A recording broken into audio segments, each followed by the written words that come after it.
SSC রেজাল্টে grace mark দেওয়া হবে কি? ইতিমধ্যে প্রায় ২০ দিন অতিরিক্ত সময় তারা কেন নিয়েছে? অর্ধেকের বেশি শিক্ষার্থী ফেল করেছে শিক্ষকদের দাবি। এই পয়েন্টটা নিয়ে কথা বলবো যে গ্রেস মার্ক দিবে কিনা? কেন এই ২০ দিন সময় নেওয়া? কি করছে শিক্ষা মন্ত্রণালয় ভিতরে? দেখো, তোমরা ইতিমধ্যে দেখেছো শিক্ষকরা নিজেরাই স্বীকার করেছেন যে অর্ধেকের বেশি শিক্ষার্থী ফেল করেছে। তো এই যে ৬,০০০ শিক্ষার্থীর মধ্যে ৩,০০০ শিক্ষার্থী ফেল। তার মানে ২০ লাখ শিক্ষার্থী পরীক্ষা দিয়েছে, তার মধ্যে মিনিমাম ৯ লাখ ১০ লাখ শিক্ষার্থী ফেল করেছে। মানে বুঝো কি পরিমাণে ভয়াবহ রেজাল্ট হচ্ছে তোমাদের। তোমাদেরকে একটু মনোযোগ দিয়ে শোনো, গ্রেস মার্কের ব্যাপারটা আমার কাছে মনে হয় খুবই ইম্পর্টেন্ট। এটা নিয়ে তোমরা কথা বলো। দেখো, এটা শিক্ষার্থীদের সুবিধা এনে দিবে। আমি মনে করি না যে ১ মার্ক ২ মার্কের কারণে একজন শিক্ষার্থীর একটা বছর নষ্ট হয়ে যায়। অনেক শিক্ষার্থী হয়তো ২০২৭ পর্যন্ত যাবেও না, চাকরিতে জয়েন করবে, অনেকে হয়তো বিয়ে হয়ে যাবে। তোমরা আমার কারা একমত এই গ্রেস মার্ক দেওয়ার ব্যাপারে সেটা কমেন্টে আমাদেরকে জানাও। আমার মনে হয় তোমাদের কমেন্ট অনেক ইম্পর্টেন্ট। তোমরা আওয়াজ তোলো, কাদের মনে হয় যে গ্রেস মার্ক দেওয়া উচিত। কারণ এখানে গ্রেস মার্ক মানে কি? মানে এটা সহানুভূতিশীল নাম্বার। তোমাকে তারা মানে বলতে পারো যে এখানে তোমার বিপদে তারা সহযোগিতা করছে একটা সহানুভূতিশীল নাম্বার দিয়ে। এক প্রকার ভিক্ষা বলতে পারো, যে মানে তোমাকে দিচ্ছে তারা পাশ করার জন্য। বিশেষ করে পাশ করার বিষয়টা অনেক important. A plus A grade এই জিনিসটা লাগলে যা আছে তাই থাকুক। এই যে শিক্ষকরা স্বীকার করছেন যে রেজাল্ট খুবই ভয়াবহ বিপর্যয় হয়েছে, তারা ৬,০০০ খাতা পাইছেন, ৩,০০০ ফেল। তো এটা কিন্তু শুধু একজন শিক্ষকের না, আরও অন্যান্য শিক্ষকেরই এমনই। হয়তো বা কারো ৬,০০০ খাতায় ২,৫০০ ফেল হইতে পারে, কারো ২,০০০ ফেল হইতে পারে। মানে এটা কিন্তু কম না, ২,০০০ ফেল। হিউজ শিক্ষার্থী এবছর পরীক্ষা ফেল করেছে। তার দুইটা কারণ হচ্ছে শিক্ষকরা খাতা দেখেছে এত কঠিনভাবে। এটা শিক্ষকদের দোষ না। এটা এসএসসি রেজাল্ট খুব সহজে সবার আগে দেখতে গুগল প্লে স্টোরে গিয়ে সার্চ করো এসএসসি রেজাল্ট ২০২৬ লিখে কমলা লোগোযুক্ত এই অ্যাপটি ইনস্টল করে নাও। এই অ্যাপের ডাউনলোড লিঙ্ক ডিসক্রিপশন এন্ড দোষ হচ্ছে শিক্ষামন্ত্রী এমনভাবে থ্রেড দিয়েছেন, প্রত্যেকটা পরীক্ষার আগে তিনি প্রত্যেকটা বোর্ডে গিয়ে অফিসিয়ালি পরীক্ষকদের সাথে মিটিং করেছেন। তিনি সেখানে মানে এমন কথা বলেছেন, শিক্ষকরা খাতা সেভাবেই দেখেছে, যার ফলশ্রুতিতে এই রেজাল্ট। দেখো, খাতা দেখার ক্ষেত্রে বোর্ড শিক্ষকরা কি করে, বোর্ড খাতা দেখার ক্ষেত্রে তার অনেকটা সুবিধা দেয়। হইলেও কিছু না হইলেও ফুল নাম্বার দেয়, না হইলে কিছু নাম্বার দেয়।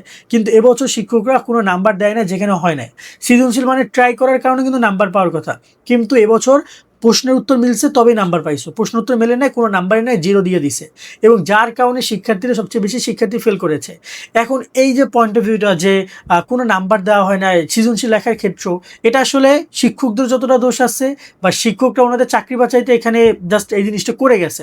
কিন্তু সর্বশেষ এই বিপর্যয়ের সম্মুখীন হচ্ছে শিক্ষার্থীরা। এবং এইখানে শিক্ষামন্ত্রীর যতটুকু দায় নিতে হবে তার।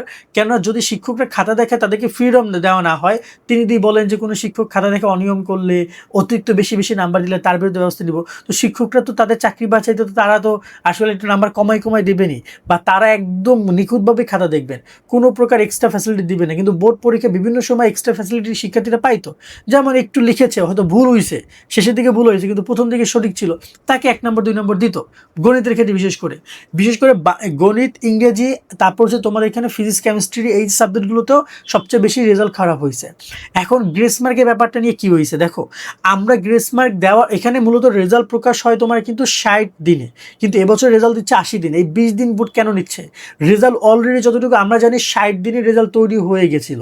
কিন্তু যখন তারা দেখছে রেজাল্টের এই অবস্থা, তখন তারা যতটুকু ধারণা করছে, এটা আমাদের পয়েন্ট অফ ভিউ থেকে বোর্ড কখনো ব্যাপারটাকে অ্যালাউ করবে না বা স্বীকার করবে না, বা তারা সবসময়ের জন্যই বলবে এরকম কোনো কিছু না। কিন্তু যতটুকু ধারণা করছি, তারা রেজাল্টটাকে কিছুটা হলো পাশের আর বাড়াতে, কিছু পয়েন্টে গ্রেস মার্ক দিতে তারা এই রেজাল্টটাকে ৮০ দিন লাগাইছে। না তো তোমার কাছে কি মনে হয় যে ৮০ দিন কেন লাগবে? এর আগে কি বন্যা বৃষ্টি হয় না? বন্যার কারণে কি প্রায় ২০ দিন রেজাল্ট পিছিয়ে যাবে? চট্টগ্রামে শুধু বন্যা হয়েছে, আর কোথাও তো ওরকম বন্যা হয় না যে বোর্ড একদম পুরো বোর্ড ভিজে, বোর্ড তলিয়ে গেছে, ৪-৫ তলা বিল্ডিং, এখন রেজাল্ট হচ্ছে দিতে অনেক দেরি হচ্ছে, এমন তো কোনো কিছু না। সো সব কিছু মিলে কি দেখা গেল যে এইখানে একটা চিন্তাভাবনা আছে গ্রেস মার্ক দেওয়ার, এবং এটা অবভিয়াসলি আমরা সাপোর্ট করি যদি এরকমটা কিছু করা হয়, পাশের আর বাড়াতে শিক্ষার্থীরা ১-২ নম্বর অ্যাডভান্টেজ প্রোভাইড করা হয়। এটা কোনোভাবেই অযৌক্তিক কিছু না, এটা যৌক্তিক, এবং এটা করা উচিত। যদি না করে থাকেন, এটা আপনাদের স্যার করা উচিত। কারণ একজন শিক্ষার্থী ১ মার্কের কারণে তার পুরো একটা বছর নষ্ট হয়ে যাবে, এটা আসলে অনেকটা মেনে নেওয়া যায় না। এই ১০ লাখ শিক্ষার্থী যদি ফেল করে, ধরেন অর্ধেক ফেল করছে, ৫০% পাস করছে, ৫০ ফেল, এই ১০ লাখ শিক্ষার্থীর মধ্যে কয়জন ২৭-এ পরীক্ষা দিবে?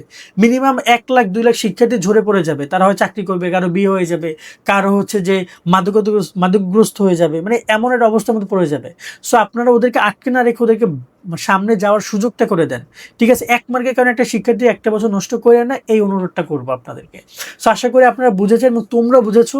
তোমরা কমেন্টে জানাও তোমাদের মতামত কি। বাট আমার মনে হয় যে গ্রেস মার্ক দেওয়ার একটা সুযোগ আছে এবং বোর্ড সেটা করছে, শিক্ষা মন্ত্রণালয় সেটা করছে এবং শিক্ষামন্ত্রীও রাইট নাও রেজাল্ট নিয়ে পুরোপুরি চুপ। হয়তো সামনে তোমাদেরকে আরো আপডেট তারা দিতে পারবে, জানাইতে পারবে, আমরা ট্রাই করবো জানানোর। আজকের মতো ভিডিও আমরা এখানে শেষ করছি, তথ্যগুলো দিয়া নেক্সট আপডেটগুলো আসলে জানাবো। সকলে ভালো থাকবা, আল্লাহ হাফেজ।